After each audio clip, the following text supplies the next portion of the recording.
Bilang isang content creator, mahalaga ang malaman natin kung ano ang mga prohibited formats dito sa Ads on Reels. Ang pag-upload ng mga content na looping videos ay isa sa pinagbabawal at hinding-hindi ka mamomonetize dito sa Facebook kapag meron ka na to. Ano nga ba ang looping videos? Ito ay ang mga short videos na ina-upload natin dito sa Reels na paulit-ulit natin na pineplay para humaba ang duration.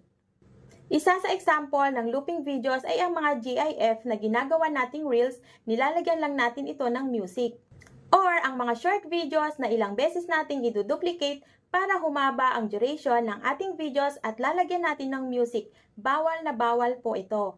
So, kung gusto mo ma-monetize dito sa Content Monetization Program, iwasan mo ang mga prohibited formats na to.